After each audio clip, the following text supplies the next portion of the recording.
El regnat d'Isabel II. L'any 1843, Isabel només tenia 13 anys.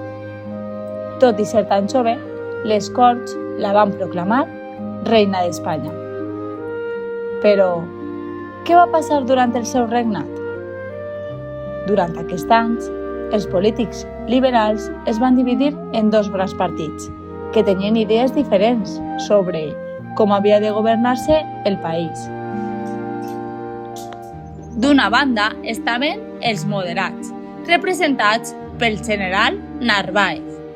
Aquest grup tenia el suport de les classes acomodades, és a dir, de les persones més riques i poderoses, grans propietaris, nobles o persones amb molts diners.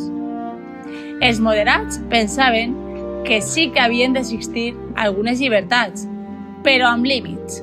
Preferien canvis lents perquè volien mantenir l'ordre i els privilegis que ja tenien. Per això es diu que defensaven un liberalisme limitat i conservador. Liberal perquè acceptaven algunes llibertats. Limitat perquè no volien que tot el món tinguera el mateix poder. I conservador perquè preferien mantenir moltes coses tal com estaven. Durant el seu govern es va aprovar una llei molt important, la Constitució de 1845.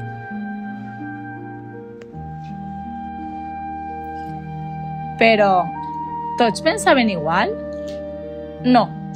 D'altra banda, hi havia els progressistes, liderats pel general Espartero. Aquest partit agrupava les classes mitjanes i populars i defensava ampliar les llibertats perquè més persones pogueren participar en la vida política i tindre més drets.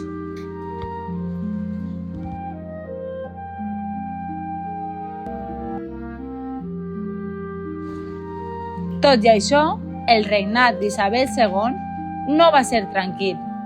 Durant aquests anys hi va haver diversos conflictes, com la Segona Guerra Carlina, que va provocar enfrontaments i inestabilitat al país.